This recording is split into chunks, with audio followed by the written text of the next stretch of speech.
Hey, what is happening in Alameda, Contra Costa, and Solano counties? Welcome to today's episode of the Capstone Conversation. I am your host, Jared Asch. Today, I am joined by Jason Parks of Las Trampas here in Lafayette, a nonprofit that serves our community. Welcome, Jason. Tell us what Las Trampas does and how you serve everybody. Well, thank you for having me today, Jared. Las Trampas was founded back in the early 30s as a school for children with disabilities and became a living situation for kids with disabilities in 1958 when Las Trampas was built more as a school setting that the kids lived here, stayed here the whole time. That's how the system worked way back in the day. Those kids eventually grew up. We changed as an organization to more of an adult day program with people who could live on the premises.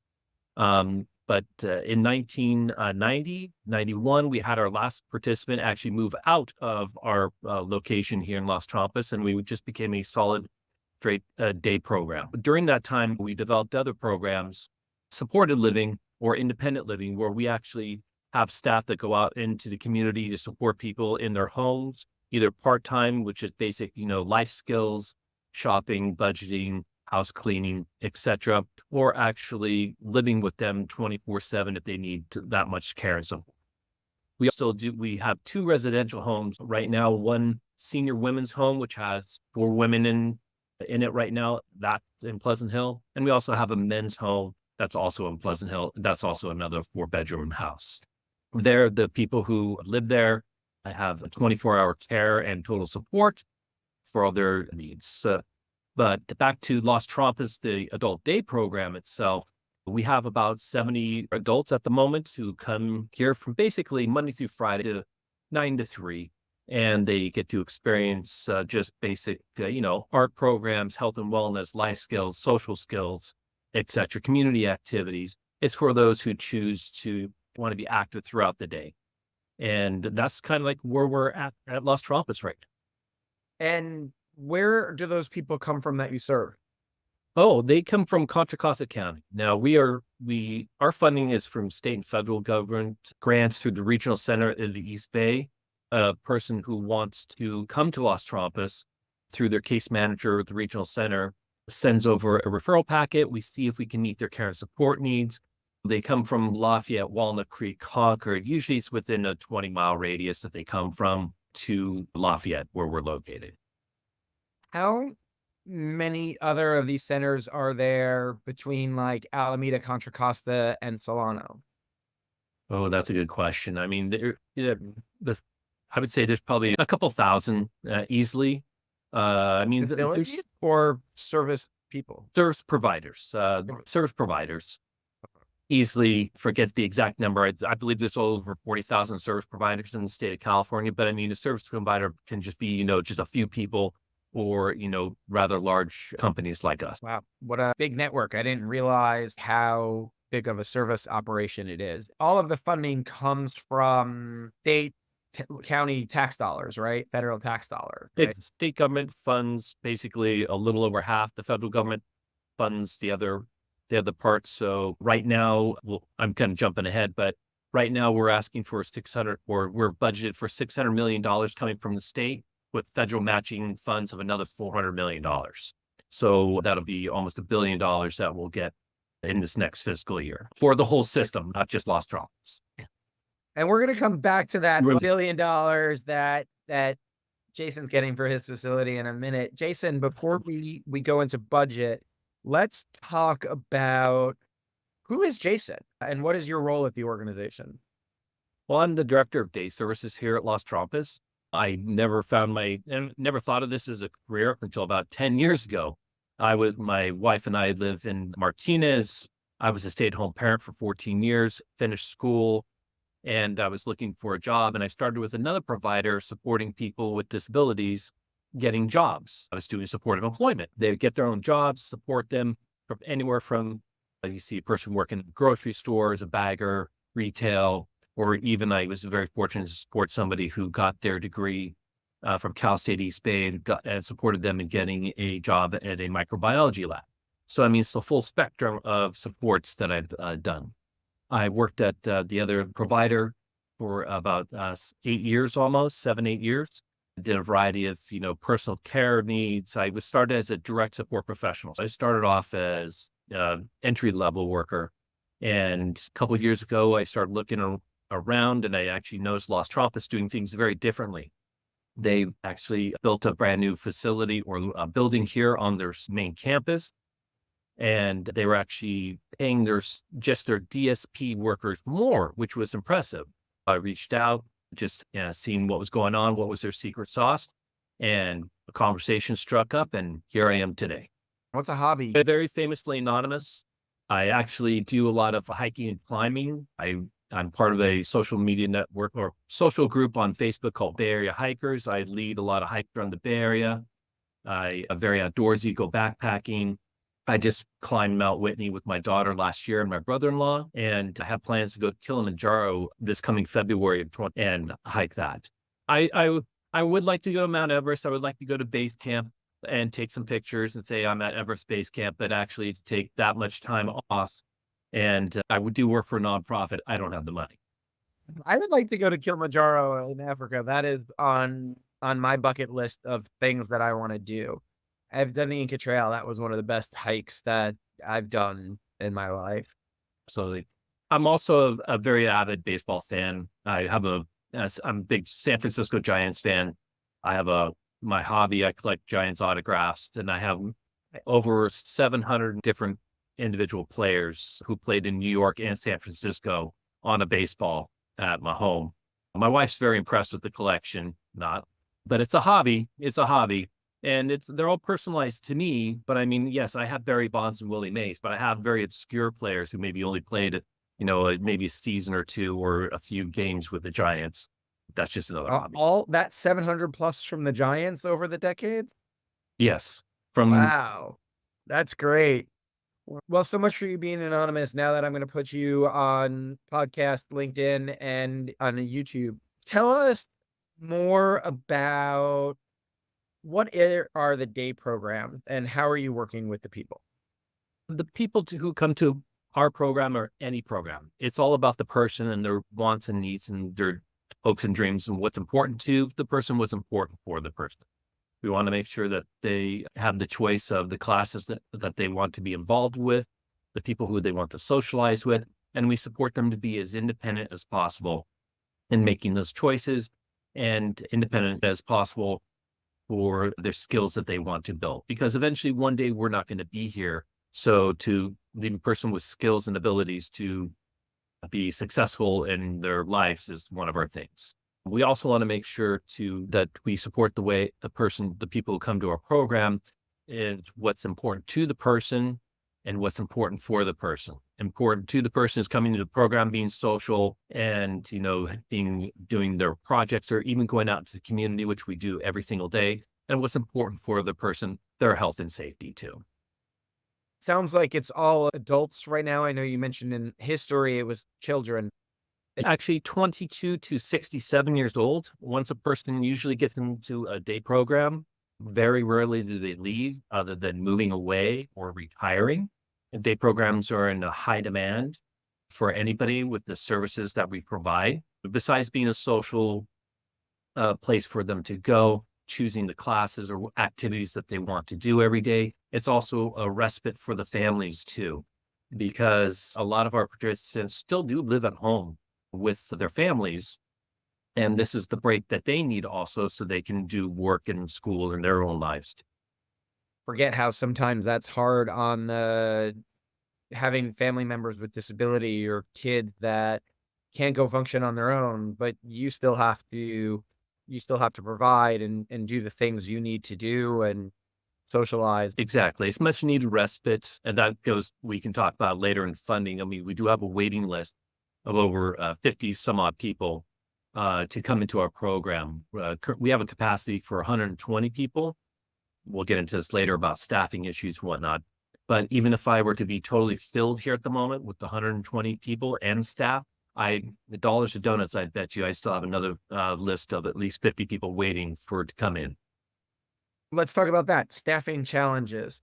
I know that'll go into a budget, so we'll just hit them all, but staffing's been a big issue even in city government and other nonprofits throughout the whole East Bay area, where people have had trouble filling jobs or keeping them long term. And now that you can go to McDonald's and that job actually could pay better than healthcare workers in some ways. Talk a little bit about the challenges you have and the types of people you need for that kind of work. It's always been a challenge. The profession that we're in, never been really recognized as a profession. It's always been, and the way the state has funded, now we don't set our own rates or pay what we can pay. The state sets our rates every year of how much we can pay and how much we budget out for it and our costs in general. We can't pay a competitive wage for somebody doing the same job. What we do with our personal intimate care, feeding, restrooming, G-tube feeding, the extra supports that we do are likened to almost a skilled nursing assistant. Skilled nursing assistants, I mean, on average are $25 up an hour. The low overhead and other financing that we have here at Las Trampas, the average wage is around $17, and that's statewide. Las Trampas is very fortunate the way we have worked our budgets and everything to pay just about $20 an hour, 20, 25, depending. The thing is that our wages go up very incremental. And we have to beg, borrow, and steal with the state government, advocate all the time, saying we need budget rate increases just to keep somewhat competitive.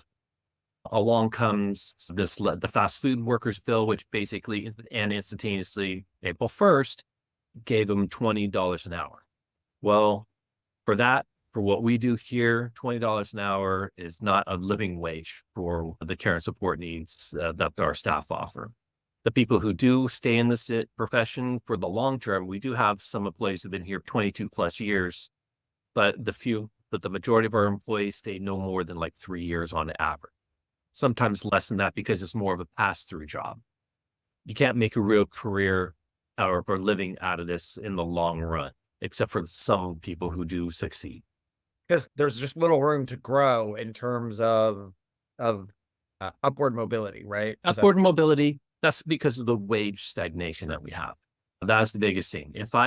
Right now, Las Trampas, like I mentioned, does pay a little bit more above what everybody else does, but still it's not enough to catch and retain the people to stay in this profession. We are working on ways to, attract new people. Maybe they do stay 2 or 3 years, and then they would eventually leave us to go on to something else. But I mean, that's more of a plan in the works for down the road so that we can sustain something. And plus, for the work that we do, I mean, to help somebody in the restroom takes a lot of integrity and dignity and respect for both parties to get in there, because I'm helping you when you're most vulnerable, which I still do to this day. Even as the director, I do from time to time do support people in the restroom.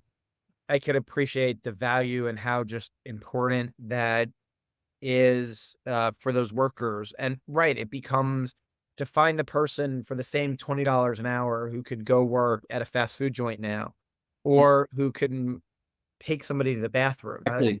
Respect to everybody who works in the restaurant fast food industry. Got that. There was a survey done back in 2018, 2019, and there's another one going around now to identify who's in our workforce. The majority of people who are in our workforce are women, minorities, single parents. Almost everybody has a second job to make ends meet, and a good majority of them are on public assistance of some sort. The state, again, is asking us, all nonprofits who do this work, to deliver a high level of care, but not paying a decent living wage, or giving us incremental wage increases, but again, having to keep going back and beg for, please, can we have another increase? Let's talk about this because it relates to the state budget and some policy things, and that's important to do on this podcast. And first, to clarify for everybody, I'm not anti the wage for the worker. What I'm trying at the restaurants and fast food joint, what I'm saying is, if your choice is to go work at a fast food joint for $20 an hour, part-time, that may be closer to your house, or help with a disabled person who needs help going to the bathroom and taking care of themselves, and the social takes a very warm heart and a lot of patience and everything. So I'm not knocking one type. I'm just comparing it to the same salary for two very different jobs. And we're going to use that now to talk about the budget and the pay and everything like that. Talk us through the history of the pay scale in this place. The Lanterman Act that was passed back in 1970. Basically, that enshrined a person with a disability their right to state of California to services from the state, school, housing, etc., day programs. This is also the predecessor to the American Disabilities Act passed in 1990. The Lanterman Act also mandated, accessible housing, curb cuts, etc. Everybody had access. And it also gave a person with a disability rights the right to refuse, because before, a person with a disability you could do almost anything to them because they had a disability. Lobotomy, sterilization, forced medical treatments, etc. We went ahead and passed the Lanterman Act, which started to improve everything. We also had the state hospital system, which was basically institutions where anybody with a disability was just sent or dropped off. Finally, California came to the realization we could do things better and have people in the community. Regional centers were also created under the Lanterman Act. We have 21 individual regional centers through the state of California. So a person with disability can go there with a diagnosis and receive the state services that they are entitled to. The state would always set the rates, but they came to the realization that, we can do this a little less inexpensively by closing our state hospitals and putting more onto the nonprofits. And so from the state hospitals, you don't have to pay the overhead of state workers. We could do it for 2/3 of the price without, a union, without, all the medical benefits, even though we do offer medical benefits, but all the pensions and everything. The centers were set up into districts, catchment areas. We're in the Contra Costa County ones. That's Regional Center of the East Bay. Golden Gate is San Francisco, and they have Fairfield, Solano. There's different areas, and they call them catchment areas. And those are private nonprofits, just like we are a private nonprofit, funded by the state and federal government, mandated to have services for people with disabilities. We're governed by the Department of Developmental Services and California Department of State Licensing. So that's who kind of functions and who governs us for the most part. We will add the 2 regional centers. Well, I'll put the whole link into the show notes, which again, for everybody who hasn't used show notes, you scroll down on your podcast app and you'll see them there. And it'll also be available via the blog. We've set up these centers. It's 100% state and federal funded. How do they determine the budget is it per person, per patient you're serving? Is it per staff? Do they put requirements on ratios for staff? How does it all work? The state determines how many people we're going to we're serving throughout the state. Right now, we're about 460,000 people we serve through the state of California. I don't know the exact formula they use to designate per person, but from what I recall, they get about $34,000 a year per person. I think that's what it is currently, that a person can spend or use on a program, and other services too. If they want to support a living, they could receive that. Or if they want to support employment, they could also receive that. So ratio wise, it depends on the program. Our program, we're a non-behavioral program. Our support staff is 1 staff to 3 participants, 1-to-3 ratio, or a 1-to-2 ratio, which is somebody who, for example, would need to use a wheelchair. So 1 staff could support a person who uses a wheelchair and a person who does not. Or if there's a 1-to-1 ratio, there's a little bit more. That's what we don't do. The cost does go up, and the state does make adjustments for it. And is it the same price throughout the entire state? So there's no differences if you're in San Francisco and San Jose in terms of price versus Del Norte or Madera, where it's that $20 per worker goes a lot further and their rents are cheaper. It's basically static across the whole board right there. Even if you're in Modesto compared to San Francisco, you're still getting the same rate. But the only trick is finding the providers in those more rural areas for services. It's harder to find, obviously more the population centers, Bay Area here. I mean, easier to find a service provider than somebody who's out in the Central Valley, even though they are out there. One of the things we were talking about when we met, we were talking about that budget and the rate increase has been frozen for a long time. Is that correct? So back in 2002, even before I started in this profession, they actually froze the rates in 2002. And then in 2009, there was actually the great 2008, 2009, the great budget recession. So they actually cut rate. Unfortunately, the DDS system, developmental disability system, has always been first on the chopping block. And we're usually the last to always get funded every single time. From 2009 to about 2018, the state, with a lot of advocacy, the Assembly and Senate said, hey, we need to do a rate study. And we were like, thank you. So the legislators came up, the rate study was done, and it was discovered, oh, you're underfunded by the tune of $1.8 billion. And we said, now you're hearing us. The legislators passed the laws and said, okay, rate increases that are going to be happening over the next few years since 2019, 20 incremental rate increases. And the end game was going to be 5, was going to be the last rate increase to make us whole. They did do little adjustments for cost of living because COVID hit and everything else.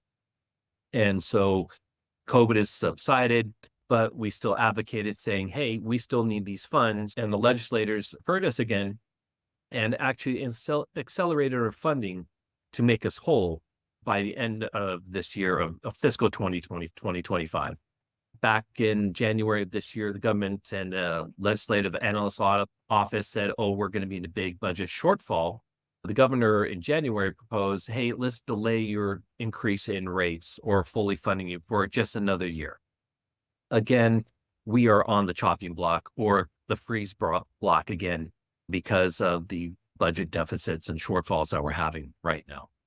So we've been advocating since January, February with all of our local legislators, Senator Steve Glazier, Member Grayson, Bauer Cahan, who've always been very strong supporters and advocates for us, and reaching out to different assembly members with the advocates here from Las Trampas, Assembly Member Lee, who's on the budget subcommittee chairman in Fremont, advocating our point of like, this is a really bad idea because we would be short basically that $1 billion that we are looking for the system statewide. Not just us we're advocating for everybody in our community. Deny the governor's request for this budget rate delay. So last week, actually, we did have a glimmer of hope. The governor and the Senate pro tem came to an agreement that, this is a bad idea. Let's possibly not freeze our rates. So that was a glimmer of good hope for us. If we were to get our rates increases for this year to make us whole, that's only still a halfway point. We still don't have a cost of living adjustments going forward. We still don't have, rate increases that are scheduled to like, hey, every year we need to look, an increase in 3-5%, whatever is deemed necessary. So we're going to be having, even though we get to the goal line, we still have the goal line has been moved again. We need to go back and advocate again for continued rate increases. Well, that's never an easy conversation or decision, I should say, for the governor and the legislature with battling priorities. Definitely a worthy cause, definitely needed, and probably keeps people up at night who are the caretakers. Just complicated in a budget shortfall year. I'm glad to see that you guys are advocating. Is there a statewide association? There are numerous statewide associations. There's the East Bay Legislative Developmental Disabilities Coalition here in the Bay Area. There's ARCA. There's California State Disability. There's so many. There's quite a few, and they all do coalesce. There's a Lanchman Coalition that are all out there who are working for a common cause. They all do communicate with each other. And this year, our budget ask or our cause, instead of multiple ones, is really simple. Don't delay our funding. That is the drive home point to get us through and through. Because if we basically delay our funding another year, basically delays us, increasing any kind of wages for all our staff. It puts the some odd people that I have on my waiting list, on a continued waiting list of like, sorry, I can't grow unless I have staff because it meets our ratios. It's a really simple ask this year that we're going after the state government for. What message do you want to local elected official, local community members to understand about the work you're doing and how vital it is? First off, it provides community for the people with a disability. We're out in the community every day. They have a place to go and purpose of what they want to do, And also, these people live in our community. The families live in our community. If our services were not here, the families now struggle to work and live in the communities that they call home. The people who receive our services want to be as independent as possible, and eventually will be living in the communities that they're currently in. Again, but now we're to a housing issue right there. Off the podcast. That's a whole other podcast, actually. Yes, being aware that all the providers do exist within communities is one other thing all our local elected officials should be aware of. We're pretty present here in Lafayette. We're well known because of, who we are, the very generous donors that we have here in Lafayette and La Miranda. They know the value of the services we provide for their family members, because we do have quite a few participants here at Las Trampas who we are the family because their family has passed away. That's good background. And where can people learn more about Gibber in their community? The best place to go would be the Regional Center of the East Bay, rceb.org, I think it is. Regional Center of the East Bay. You can find out who's in your area. And if you're not receiving services already, speaking of regional centers, that's another underfunded program. They are nonprofits funded by the state, mandated to give, people with a disability, the proper care and supports. They're just as understaffed as we are. Case manager with this delay again back in funding. Right now, case managers have a load of 100 plus people at times with them. And those are just the adult, not to manage the kids that are coming up through the system. Case managers, start out about $50,000 or $60,000 a year for what they do. They are, with this rate delay and freeze, hurts the system also. Case manager supervisors, they take on twice the load that a case manager does, because they're stressed just like we are. That's why we just don't need this delay in funding. Thanks for joining me today, Jason Parks of Las Trampas, talking about serving our disability friends and community members throughout the East Bay. Thanks, Jason, for joining us. Thank you, Jared. It was a pleasure. Wait, don't leave yet. Hit subscribe. Make sure you get the weekly updates. We have a new episode every Wednesday for stuff happening in the East Bay. In the meantime, follow me on LinkedIn, Jared Asch, or check out our firm where we have a weekly newsletter and blog at Capstone Government Affairs on LinkedIn. Thanks for joining us today on the Capstone Conversation.